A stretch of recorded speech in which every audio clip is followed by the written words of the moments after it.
हम यूरोप की iron lady के बारे में बताने जा रहे हैं, जिसने पुतिन को हुए नुकसान में बहुत बड़ी भूमिका निभाई है। पुतिन के लिए इतने खतरनाक ज़ेलेंस्की और जो बाइडेन भी साबित नहीं हुए हैं जितना कि यूरोप की इस आयरन लेडी को लेकर पुतिन परेशान है।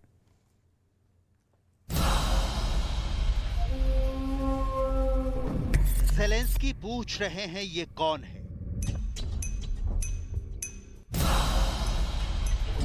जो बाइडेन पूछ रहे हैं ये कौन है?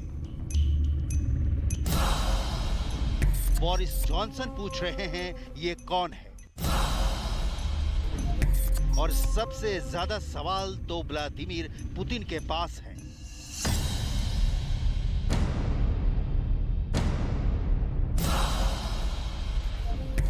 क्योंकि दुनिया इस महिला को यूरोप की आयरन लेडी कहने लगी है।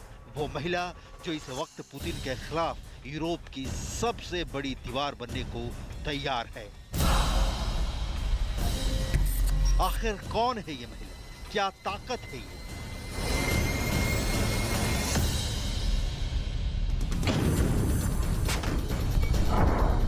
ऐसे वक्त में जब यूक्रेन में पुतिन का गुस्सा दुनिया ने देखा, हजारों लाशों को देखा, नई सदी में सबसे बड़ी तबाही का मंजर देखा, जब पुतिन यूक्रेन और यूरोप में सब कुछ रौंदने और समतल करने के लिए तैयार हैं,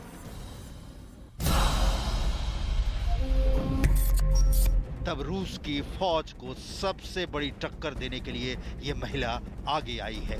आखिर यह महिला इस वक्त पुतिन को सबसे आगे बढ़कर क्यों ललकार रही है? ऐसी टक्कर जो ना बाइडेन दे पाए और फेल हो गए, ऐसी टक्कर जो ना बोरिस जॉनसन दे पाए और नाकाम हो गए, ऐसा मुकाबला जिसकी बराबरी ज़ेलेंस्की नहीं कर पाए। किसी भी लीडर की हिम्मत नहीं हुई कि वो पुतिन के सामने उनकी आंखों में आंखें डालकर रूस को ललकारे, रूस के सामने खड़ा होकर बोले। यही वजह है कि ये महिला इस वक्त सुर्खियां बटोर रही है। ये है काया कैलस, यूरोप के एक बहुत छोटे से देश एस्टोनिया की प्रधानमंत्री काया कैलस इस वक्त यूरोप आयरन लेडी के नाम से मशहूर हो चुकी हैं।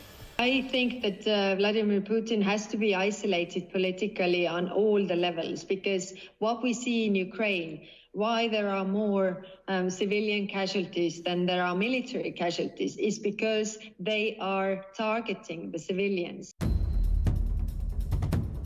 काया कैलस की हिम्मत इस वक्त वर्ल्ड हेडलाइन बन रही है। वो जो कह रही हैं उसे नाटो से लेकर यूरोपीय यूनियन और दुनिया सुन रही है। ब्रिटेन के न्यूज स्टेट्समैन ने काया कैलस को आयरन लेडी बताया है। टाइम की यह खबर देखिए। काया कैलस ने पूरे यूरोप को आईना दिखाते हुए कहा कि पुतिन के खिलाफ जितना लड़ना चाहिए वो लड़ाई नहीं की जा रही। ब्रिटेन के द गार्डियन ने काया कैलस का बयान छापा कि पुतिन सिर्फ ताकत की भाषा समझते हैं। यह हेडलाइन देखिए। काया कैलस कह रही हैं कि रूस को यूक्रेन से बाहर खदेड़ देना चाहिए। This is not the end. We should not forget what he has already done to Ukrainian people. Because if we go back to business as usual with President Putin, then his appetite will only grow. जब Ukraine Mariupol हारने के बाद कई शहरों पर हमले झेल रहा है, जब रूस के टैंक डोनबास रीजन में लगातार चढ़ाइयां करते जा रहे हैं, जब यूक्रेन में ज़ेलेंस्की अलग थलग पड़े हुए हैं और नाटो सीधे तौर पर दखल देने से पीछे हट गया, पुतिन की मिसाइलों के आगे बाइडेन ने भी हार मान ली, तब काया कैलस ने पुतिन को सीधे चैलेंज कर दिया है। काया कैलस एस्टोनिया की प्रधानमंत्री हैं और उनका पुतिन को ललकारने का मतलब क्या है, इसे आप बहुत गौर से समझिएगा। उनके देश के साथ आपको उनकी हिम्मत का अंदाजा हो जाएगा। एस्टोनिया एक बाल्टिक देश है जिसकी आबादी भारत के किसी छोटे शहर से भी कम है, करीब 13.5 लाख। एस्टोनिया का क्षेत्रफल हरियाणा से बस थोड़ा सा ज्यादा है, 45,340 वर्ग किलोमीटर। मैप पर देखेंगे तो इसकी रूस से करीब 300 किलोमीटर लंबी सीमा लगती है। यानी इस पर भी खतरा यूक्रेन जैसा है। अब अंदाजा लगाइए कि पुतिन के सामने रूस, जो दुनिया का सबसे बड़ा देश है, उसके सामने एस्टोनिया की क्या हैसियत। जिस रूस में एस्टोनिया जैसे 377 देश समा जाए, उस पुतिन के देश की ताकत से ना घबराकर यूक्रेन पर पुतिन के हमलों से बेफिक्र होकर एस्टोनिया की प्रधानमंत्री काया कैलस ने रूस को फेस टू फेस चैलेंज करने का इरादा रखा हुआ है। Russia is fighting the war in Ukraine because it does not want freedom and democracy to prevail. There is no way we can let aggression pay off. Ukraine must win this war. Until Ukraine hasn't won, we haven't done enough. इस वक्त Estonia का Ukraine युद्ध में क्या योगदान है, वो भी बहुत गौर से देखिएगा। आपको अंदाजा हो जाएगा कि ये छोटा सा देश इस वक्त पुतिन को टक्कर देने के लिए ज़ेलेंस्की की कितनी मदद कर रहा है। एस्टोनिया ने यूक्रेन की मदद करने के लिए अपने रक्षा बजट का 1/3 हिस्सा ज़ेलेंस्की को मदद के लिए भेज दिया है। यानी रूस को रोकने के लिए जो ताकत ज़ेलेंस्की ने झोंकी हुई है, उसमें एस्टोनिया के रक्षा बजट का 33% बजट भी शामिल है। रूस के टैंकों को रोकने के लिए जो ताकत यूक्रेन इस्तेमाल कर रहा है, उसमें एस्टोनिया की तरफ से बड़ी मदद की जा रही है।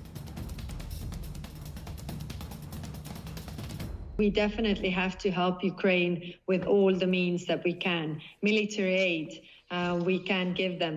We have given, as Estonia, a very small country, we have given a lot, over 200 million, which is for our 1.3 million people, a lot.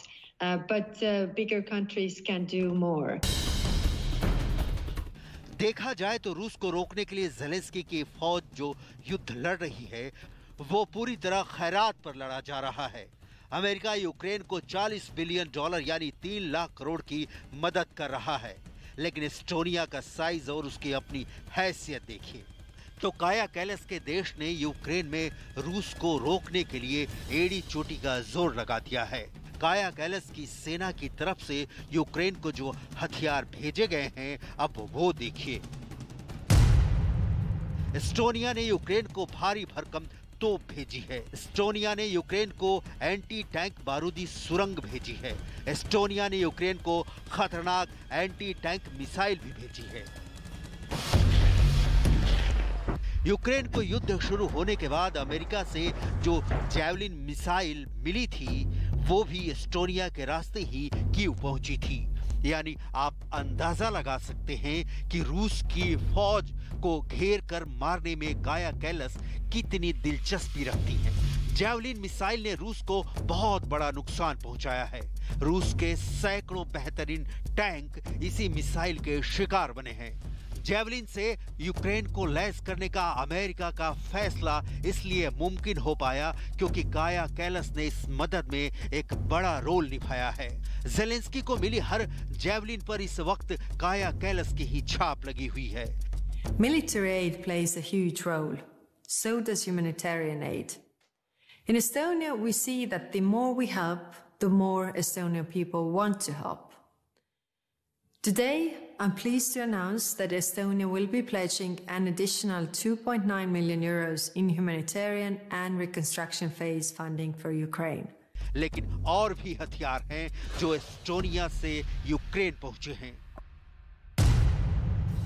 Estonia ने यूक्रेन को हजारों राइफल और लाखों गोलियां भी भेजी हैं। एस्टोनिया ने यूक्रेन को ग्रेनेड लॉन्चर और हजारों ग्रेनेड भी सप्लाई किए हैं। ये यूक्रेन की इन्फेंट्री का बड़ा हिस्सा बनी हुई है। एस्टोनिया और कई देशों से मिली इस बहुत ही खास मदद को ज़ेलेंस्की भी समझते हैं और ये बात उन्होंने एस्टोनिया की विदेश मंत्री ईवा मारिया से मिलकर भी बताई। Ви першими підтримали Україну з самого початку цієї війни, з самого початку загрози з боку Російської Федерації і підтримали нас як зброєю, так вашими діями щодо дипломатії, так पुतिन को ये बात जाहिर है पसंद नहीं आएगी और इसका जिक्र वो 9 मई वाले विक्ट्री परेड में भी कर चुके हैं, जब रेड स्क्वायर पर अपने 11 मिनट के भाषण में पुतिन ने सीधे सीधे अमेरिका और नेटो देशों को यूक्रेन युद्ध के लिए जिम्मेदार ठहराया था। Планомерно создавалась абсолютно неприемлемая для нас угроза, причем непосредственно у наших границ. Все говорило о том, что столкновение с неонацистами, бандеровцами, на которых США и их младшие компаньоны сделали ставку, будет неизбежным. Повторю, мы видели, как разворачивается военная инфраструктура, как начали работать сотни зарубежных советников.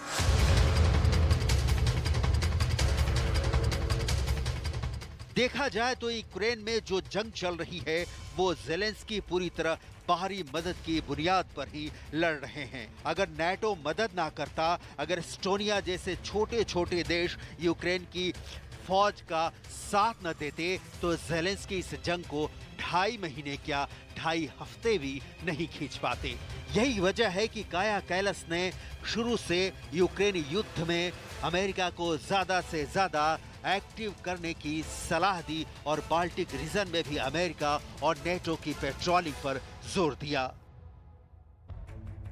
फाइनेंशियल टाइम्स की रिपोर्ट देखेंगे तो पता चलेगा कि काया कैलस बाल्टिक रीजन में अमेरिका की सेना का ज्यादा से ज्यादा दखल की ख्वाहिश जाहिर की थी। ये ऐसी बात है जिससे पुतिन का गुस्सा तो 7वें आसमान पर आ जाएगा और बाकी आप काया कैलस से उनकी दुश्मनी के लेवल का अंदाजा लगा सकते हैं। रूस की फौज को हमेशा यूरोप ने बहुत शक की निगाह से देखा है और 3 दशक पहले सोवियत संघ के विघटन के बाद से नेटो ने रूस को दबाने के लिए अपनी मेंबरशिप बढ़ाने पर भी लगातार काम किया है। यही वजह है कि बाल्टिक देशों में शुमार एस्टोनिया 2004 में नेटो में शामिल हुआ था और आज भी ये पुतिन की आंखों की किरकिरी बना हुआ है। काया कैलस की कुछ बातें ऐसी हैं जिनकी रिपोर्ट अगर पुतिन की मेज पर पहुंचेगी तो यूक्रेन के बाद सबसे पहला निशाना वो एस्टोनिया जैसे देश को ही बनाएंगे। इसीलिए एस्टोनिया के अलावा बाकी बाल्टिक देश यानी लातविया और लिथुआनिया भी पुतिन को शक की निगाह से देखते हैं और वो रूस को लेकर बहुत आक्रामक बने हुए हैं। मॉस्को में विक्ट्री डे परेड देखने के बाद पुतिन का पतन इस वक्त नेटो और अमेरिका का और बड़ा मकसद बन चुका है, लेकिन इसकी ताजा डिमांड बाल्टिक देश लिथुआनिया से आई है। लिथुआनिया के विदेश मंत्री ने पुतिन के तख्ता पलट की ख्वाहिश जाहिर की है।